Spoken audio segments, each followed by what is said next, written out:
ఈ ఏడాది భాద్రపద మాసం పౌర్ణమి రోజున అనగా సెప్టెంబర్ 7వ తేదీన రాత్రి సంపూర్ణ చంద్రగ్రహణం ఏర్పడనుంది.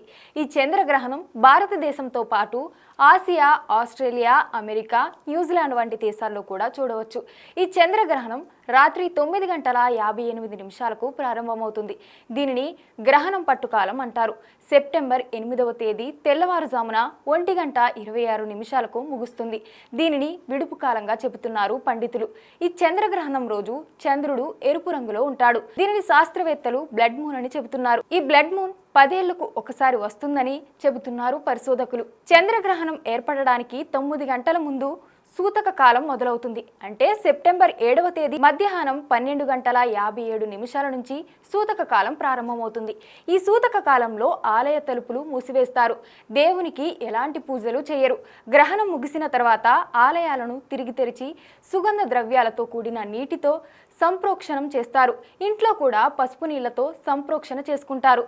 ఆ తరువాత యథావిధిగా పూజలు కార్యక్రమాలు చేసుకోవచ్చు. చంద్రగ్రహణం రోజు సూతక కాలంలో కొన్ని నియమాలు పాటించాలంటున్నారు పండితులు. సూతక కాలంలో గ్రహణం ముగిసే వరకు ఆహారం తీసుకోరు. ఆరోగ్యం సరిగా లేని వారు ఆహారం తీసుకోకుండా ఉండలేకపోతే పాలు, పండ్ల రసం వంటి సాత్విక పదార్థాలు తీసుకుంటారు. అలాగే గ్రహణానికి ముందు వండిన ఆహారంపై దర్భగడ్డి లేదా తులసి ఆకులు వేయడం వల్ల ఆహారం కలుషితం కాకుండా ఉంటుందని చెబుతోంది శాస్త్రం. అలాగే ఈ గ్రహణం సమయంలో శుభకార్యాలు, పూజలు, దేవాలయ దర్శనాలు చేయరు. గర్భిణీ స్త్రీలు ఈ సమయంలో చాలా జాగ్రత్తగా ఉండాలని అంటున్నారు పండితులు. ఈ సమయంలో వీలైనంత వరకు భగవంతుడిని స్మరించడం, మంత్రాలను జపించడం, ధ్యానం చేయడం వంటివి మంచిది.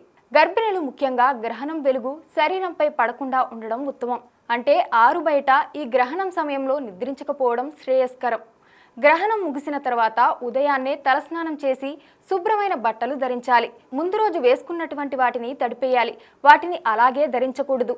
ఇంటిని, పూజ గదిని పసుపు నీళ్లతో శుభ్రం చేయాలి. పేదలకు బట్టలు, ఆహారం, ధాన్యం, శక్తిమేర డబ్బు దానం చేయాలి. సమీప దేవాలయానికి వెళ్లి దైవ దర్శనం చేసుకోవడం మంచి ఫలితాలను ఇస్తుంది. ఈ నియమాలను పాటించడం వల్ల గ్రహణం దుష్ప్రభావాలు దరిచేరదని కొందరి నమ్మకం.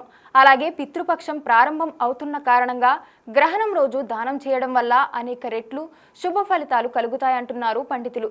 ఇక తెల్లని వస్తువులు దానం చేయడం వల్ల కూడా మంచి ఫలితాలు ఉంటాయని సూచిస్తున్నారు. ఇది ఇలా ఉంటే ఈ బ్లడ్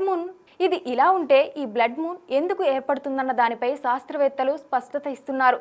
సూర్యుడు చంద్రుడికి మధ్యలో భూమి అడ్డుగా వచ్చినప్పుడు చంద్రగ్రహణం ఏర్పడుతుంది.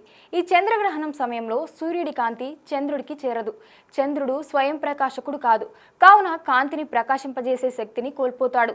అయితే ఈ సమయంలో భూమి నీడ చంద్రుడిపై క్రమంగా పడి అక్కడి నుంచి వచ్చే కాంతి చంద్రుని తాకుతుంది.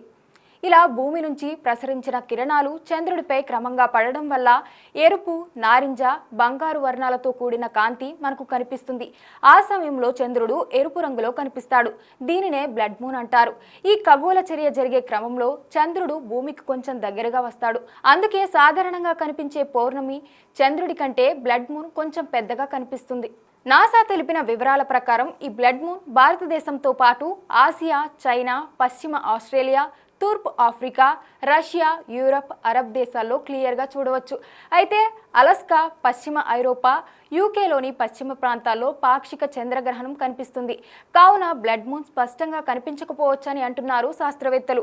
ఇండియా విషయానికి వస్తే ఢిల్లీ, ముంబై, కోల్కతా, చెన్నై, బెంగళూరు, హైదరాబాద్, గోవా, లక్నో సహా ఇతర ప్రాంతాల్లో క్లియర్గా కనిపిస్తుంది.